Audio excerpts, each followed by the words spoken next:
सुप्रभात साथियों। उत्तराखंड सामान्य ज्ञान का ये दूसरा पार्ट और हमारा डेली सीरीज की तरह ये भी अभी हमारा कंटिन्यू हो रहा है। ठीक है, पहला पार्ट कैसा लगा? आप इसका फीडबैक ज़रूर दिया होगा। मैंने अभी देख नहीं पाया, मैं देखूंगा आज।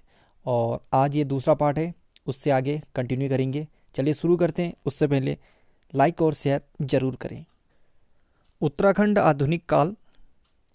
तो उत्तराखंड के आधुनिक काल में गोरखा और ब्रिटिश साम्राज्य का ज़्यादा बोलबाला है।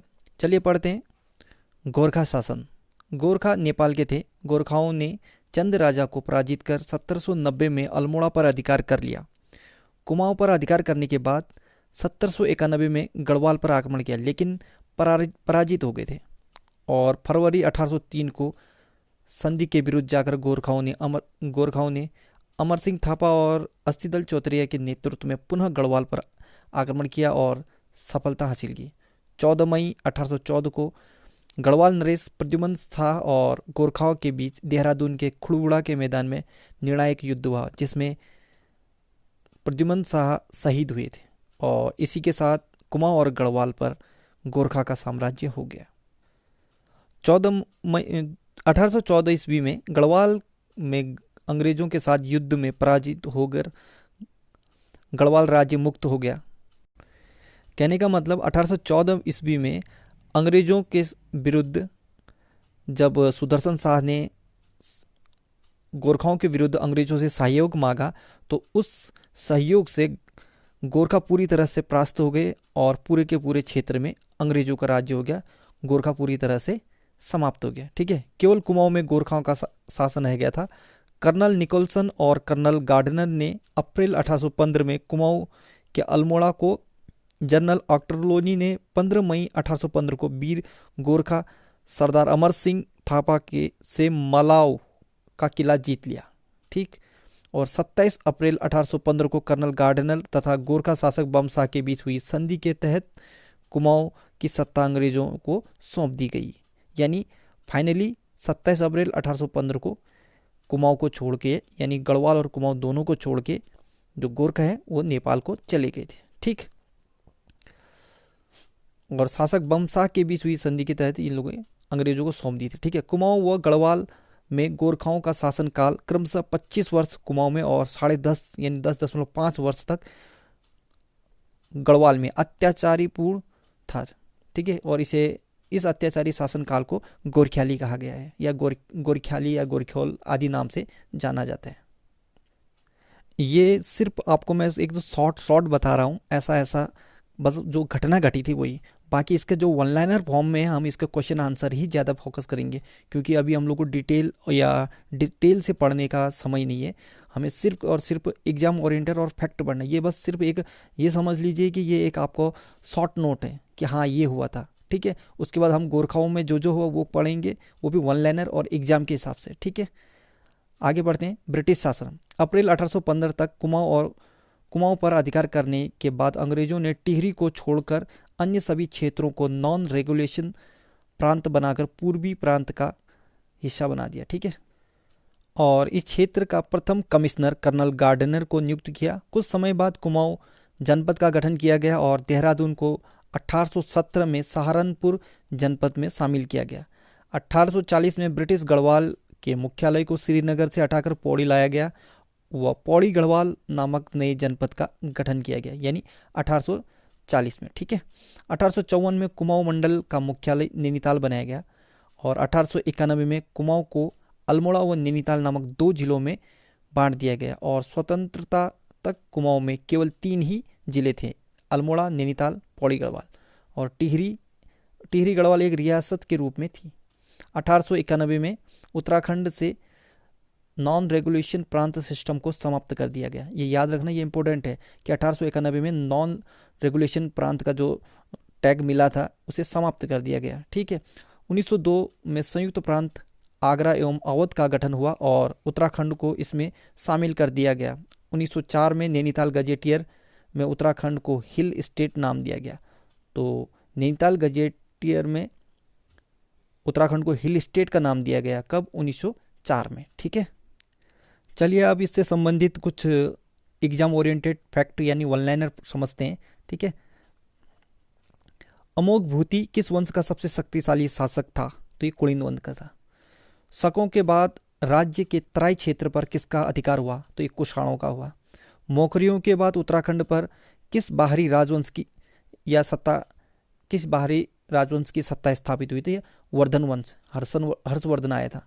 उत्तराखंड के किस राजवंश को प्रथम ऐतिहासिक राजवंश माना जाता है? तो ये कार्तिकेयपुर राजवंश। कार्तिकेयपुर राजवंश की राजभाषा थी संस्कृत, ठीक है, और बोलचाल की भाषा पाली थी। गढ़वाल के पंवार शासकों की प्रथम राजधानी कौन सी थी? तो ये चांदपुर गढ़ी, चमोली का क्षेत्र पड़ता, बाघाड़गढ़ आदि, ठीक है। बैजनाथ मंदिर किसके द्वारा बनाया गया? तो ये भूदेव द्वारा, ठीक। बैजनाथ मंदिर कहाँ है? बागेश्वर में। परमार वंश का संस्थापक कौन था? तो एक कनकपाल। 1223 ईस्वी में किस नेपाली शासक ने कुमाऊं क्षेत्र पर आक्रमण किया? तो एक क्राचल देव ने। बाज बहादुर चंद किस वंश का प्रतापी शासक या शासक था? तो ये चंद वंश का था, ठीक है। चंद राजाओं का राज्य चिन्ह था तो गाय। चंद वंश का अंतिम शासक महेंद्र चंद। इससे पहले ये सारे पूछे गए क्वेश्चन है, ठीक है। परमार शासकों को शाह की उपाधि किसके द्वारा दिया गया? तो ये लोदियों के द्वारा। गढ़वाल में गोरखों द्वारा पहली बार आक्रमण कब किया गया? तो 1791 में। गोरखाओं ने कुमाऊं में कब अपना राज्य स्थापित किया? तो 1790 में। गोरखाओं ने गढ़वाल में कब अपना राज्य स्थापित किया? तो 1803, 14 मई 1800, माफ कीजिए यहाँ पर गड़बड़ हो गया, 1803 में इसने पहली बार उस क्षेत्र को जीता था, लेकिन पूरी तरह से 14 मई 1804 को, ठीक है। अल्मोड़ा कांग्रेस की स्थापना 1912 में हुआ था। और कौसानी को भारत का स्विट्जरलैंड किसने कहा था? ये गांधी जी ने कहा था।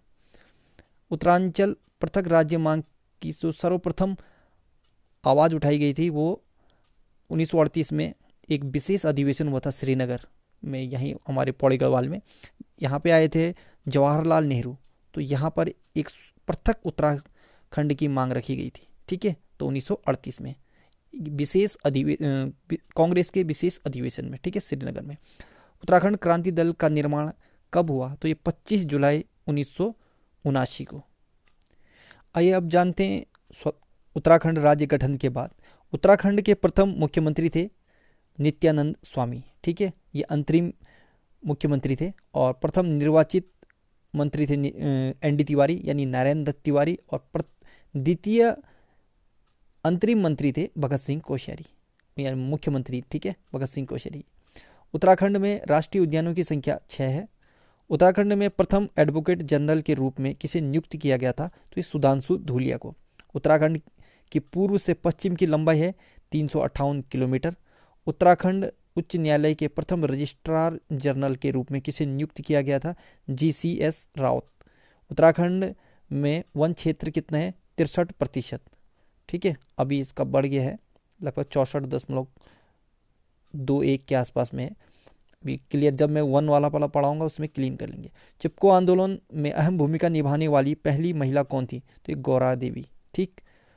ये 1974 के आसपास में रैणी गांव चौमोली से शुरू हुआ था। हरसिल परियोजना किस जिले में स्थित है? उत्तरकाशी में।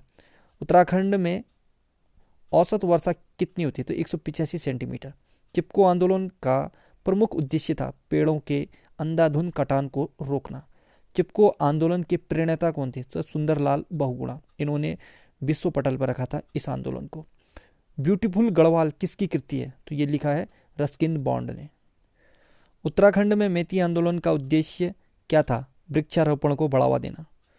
और ये जो मैती आंदोलन है इसको कल्याण सिंह राउत ने 1996 में शुरू किया था, ठीक है। ये एक टीचर थे पेशे से। उत्तराखंड के गठन हेतु उत्तर प्रदेश विधानसभा में पर्चे फेंके गए 19 अगस्त 1994 को। उत्तराखंड का प्रथम उल्लेख किस वेद में मिलता है? तो ऋग्वेद में मिलता है। छड़नदेव परियोजना कहाँ है? तो ये पिथौरागढ़ में है, ठीक है। छड़नदेव ये आपका कनाल छीना के थोड़े नीचे पड़ता है। उत्तराखंड में वन्य जीव विहार की संख्या कितनी है? तो 7 है। स्कंद पुराण के अनुसार गढ़वाल को किस नाम से जाना जाता है? तो केदार खंड के नाम से, ठीक है। स्कंद पुराण के अनुसार 2 खंड है, केदार खंड और मानस खंड।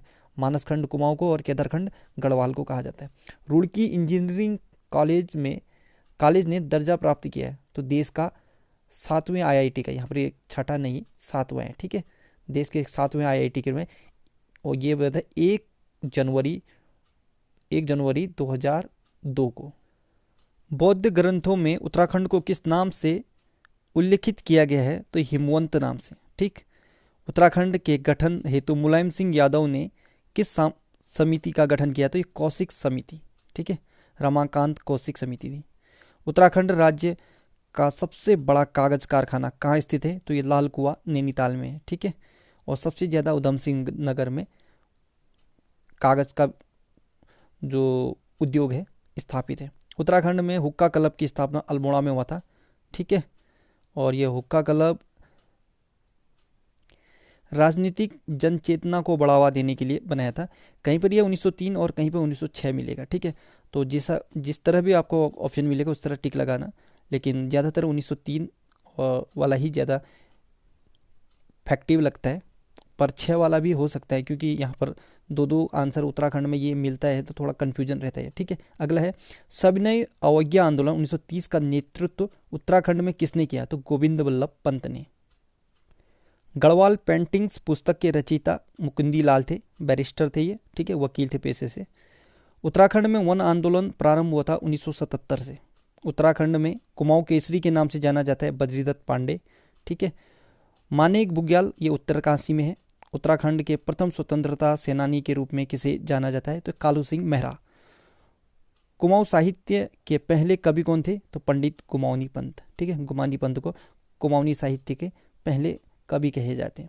नुणाई मेला कहाँ लगता है? तो ये जौनसार भाबर क्षेत्र में, ये जुलाई के महीने में लगता है, जुलाई अगस्त के महीने में। उत्तराखंड की किस महिला को बैडमिंटन क्वीन के नाम से जाना जाता है? तो ये मधुमिता बिष्ट को।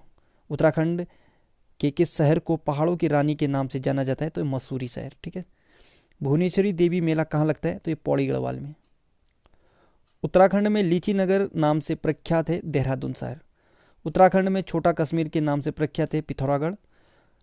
प्रथम बार 5 अनुसूचित जनजातियां या जातियां जो नामित किया गया वो भोटिया, बोक्सा, जौनसारी, राजी तथा थारू को ये अनुसूचित जनजाति का जो घोषित किया गया, दर्जा प्राप्त किया है 1967 में। तो ये क्वेश्चन थोड़ा घुमा के दिया है, ये क्वेश्चन इससे पहले एग्जाम में आ चुका है। ठीक है, तो उत्तराखंड में जो जाति जनजाति क्षेत्र है उसे घोषित किया गया, तो ये 1967 में राष्ट्रपति द्वारा घोषित किया जाता है ये। ठीक है, तो उत्तराखंड में अभी जो मतलब नोटिफाइड जनजाति हैं वो हैं भोटिया, बोक्सा, जौनसारी, राजी और थारू, यानी 5। ठीक है, और सबसे ज़्यादा जनसंख्या वाली जनजाति और जनसंख्या में उत्तराखंड में रहने वाले निवासी भी थारू हैं, और सबसे कम आपके राजी हैं। ठीक है, और एक जनजाति अभी राठी है, उसका भी कहीं पे जिक्र नहीं होता है, ये पौड़ी गढ़वाल के आदि क्षेत्रों में पाया जाता है। लाल बहादुर शास्त्री अकादमी ये मसूरी में है। ठीक है, 1959 1 सितंबर 1959 को स्थापना हुआ था। उत्तराखंड में 7 ताल झील कहाँ स्थित है? नैनीताल में। उत्तराखंड में कितने प्रकार के वन पाए जाते हैं? तो 4 प्रकार के वन पाए जाते हैं। ऋषिकेश तीर्थ स्थल किस नदी के किनारे है? तो ये गंगा नदी के किनारे। तो साथियों, आज का ये क्लास यहीं पे समाप्त करते हैं, कल इससे आगे का पार्ट शुरू करेंगे। तब तक के लिए good luck, have a nice day. पढ़ते रहिए और एक एक पॉइंट को ध्यान से नोट करिए। कहीं पे मिस्टेक हो रहा है तो कमेंट कीजिए, और जहाँ पर समझ नहीं आता है तो उसे बार बार पढ़िए ताकि बात आपको समझ में आ जाए। ठीक है, आपको मैं अभी ये बिगिनर है, शुरुआत से मैं मतलब ये सोचिए कि आप शुरू से लेके अंत तक जो ईजी टू हार्ड है, जो कि ना मॉडरेट लेवल तक जाता है, वो सब आपको मैं कराते जाऊँगा। अभी स्टार्टिंग है, आप इसको ध्यान से पढ़ते जाइए। ये एक शॉर्ट नोट है और हम ज़्यादातर इसी तरह वन लाइनर को ही फॉलो करेंगे। बहुत कम जगह होगा जहाँ पर हम थोड़ा स्टोरी फॉलो करेंगे। ठीक है, so good luck, have a nice day.